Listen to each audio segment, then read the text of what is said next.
दे धडक बेधडक आपल्या परिसरातील ताज्या घडामोडी, घटना, समस्या, विविध क्षेत्रातील सर्वदूर बातम्या पाहण्यासाठी लोकशक्ती लाईव्ह न्यूज चॅनलला सबस्क्राईब करा आणि नोटिफिकेशन मिळवण्यासाठी बेल आयकॉनला प्रेस करा।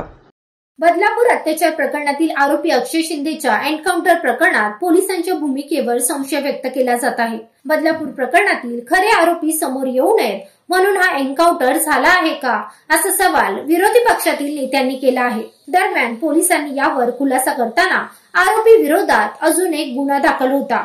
पोलीस अधिकारी त्याचा कायदेशीर ताबा घेण्यासाठी गेले होते, मात्र मुंब्रा पोलीस ठाणे पोलिसांवर जीवघेणा हल्ला करण्यात आल्यातून त्या झटापटीत अक्षय शिंदेला गोळ्या लागल्या आणि यातच त्याचा मृत्यू झाल्याची माहिती ठाणे पोलीस आयुक्तालयाचे PRO शैलेश साळवी यांनी दिली।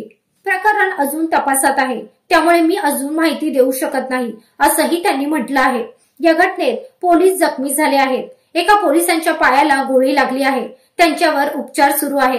मुंब्रा बायपास जवळ मुंबादेवीच्या पायथ्याजवळ ही घटना घडली। तळोजा कारागृहातून ताब्यात घेतल्यानंतर सर्व प्रकार रस्त्यात घडला असल्याचं त्यांनी सांगितलं। अक्षय शिंदेने पोलीस अधिकाऱ्यांची बंदूक हिसकावून त्यांच्यावर गोळीबार केला। या झटापटीत API निलेश मोरे यांच्या पायाला गोळी लागली।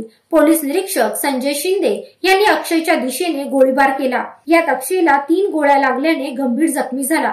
त्याला उपचारासाठी तात्काळ रुग्णालयात दाखल केले, मात्र डॉक्टरांनी त्याला मृत घोषित केलं, अशी माहिती मिळाली होती। त्यानंतर PROंनी स्वतः या प्रकरणाची माहिती दिली।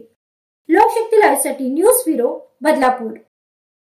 अशाच सच्चाई दर्शवणाऱ्या बातम्या पाहण्यासाठी लोकशक्ती लाईव्ह न्यूज चॅनलला लाईक करा, शेअर करा आणि सबस्क्राईब करा।